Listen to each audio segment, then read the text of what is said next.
The life story of Mother Teresa. Mother Teresa was born on 26th August 1910 in a small town called Skopje, Macedonia. Her father's name was Nicola and her mother's name was Drana.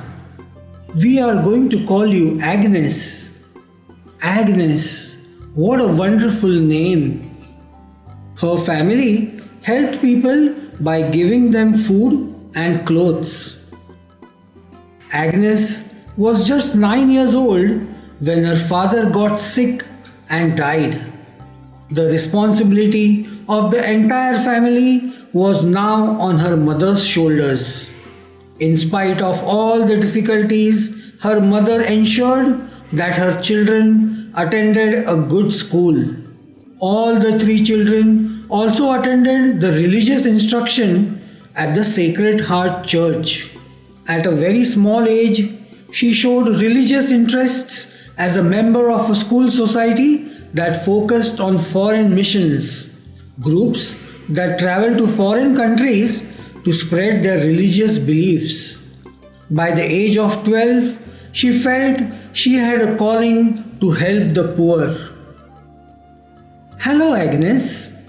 Hello, Father. How are you? I have not seen you for a long time. Where were you? I had been to Calcutta, dear. Where is this place, Father? It is in India. It's a beautiful place. Father, I want to help the poor and the needy.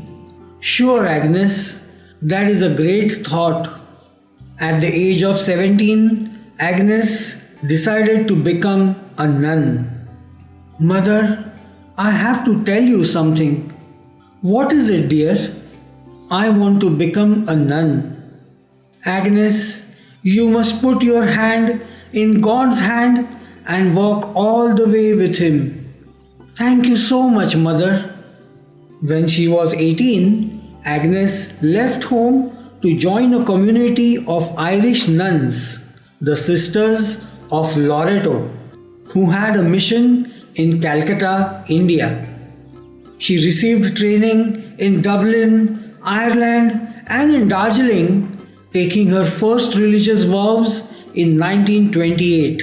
She took the name Teresa in the year 1931, and at the same time, she took her vows. She initially worked at a hospital in Bengal. She then joined the St. Mary's High School in Calcutta as a teacher. She used to share her food with the poor children. Here, children, you can have food from my plate. She was loved by all the children. One day, while traveling to Darjeeling by train, Teresa found her real calling. She heard the call that transformed her life. I want to spend my entire life helping the poor and the needy. As you wish, Teresa. Teresa took training in healthcare and started her work by treating the people in the slums of Calcutta. She started giving free medical treatments to the poor. People were impressed by her work and they started helping her by giving donations in form of medicines, food, and even money. In February 1949, a former student of Sister Teresa named Subhashini, a Bengali girl from a rich family, came to meet her. Hello, sister. How are you? Oh, Subhashini, it's you. It has been such a long time. Sister, I always wanted to help the poor and the needy. Will you please allow me to join your ministry? That's great. But are your parents okay with it? Yes, sister. I have convinced them. Then it's fine. You can join us. In the same way, one by one, many joined the ministry of Teresa. By the end of the year, Teresa's ministry had 10 members. All of them had the same motive: to serve the poor and the needy. None of them received any payments for their services, and their sole personal wealth was 2 saris, some personal belongings, and a prayer book. The disciples followed a very simple and disciplined way of life. They used to get up early for prayer and mass. Their breakfast was also very simple: chapati and tea. Every day they visited the slums and helped the needy. Sister Teresa was now called Mother Teresa by everyone, and her group was known as Missionaries of Charity. Members took the traditional vows of poverty, chastity, and obedience. They also added a 4th vow to give free service to the poor.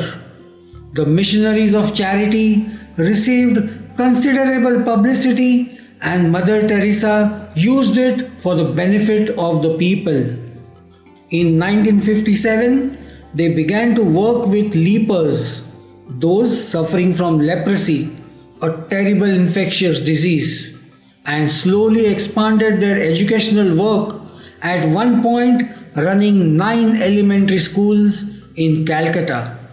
They also opened a home for orphans and abandoned children. Before long, they had a presence in more than 22 Indian cities. Mother Teresa also visited other countries such as Sri Lanka, Australia, Tanzania, Venezuela, and Italy to begin new foundations. In 1979, Mother Teresa was awarded the Nobel Peace Prize. By then, the Missionaries of Charity had opened 61 new houses in 21 countries around the world. I would like to invite all of you to pray. It is not enough to love God. You also have to love the people and help the needy. One day, Mother Teresa was invited to meet the Pope, John Paul II. She was filled with joy on hearing this, as she always wanted to meet the Pope from a very long time. Mother Teresa, you have become a very important public figure. Yes, people appreciate my work, but I am only doing my work. I wish many people think and work like you. This world will become a much better place. Thank you for the kind words. Mother Teresa left us on 5th September 1997. She was granted a state funeral by the Indian government as a gratitude for her services to the poor.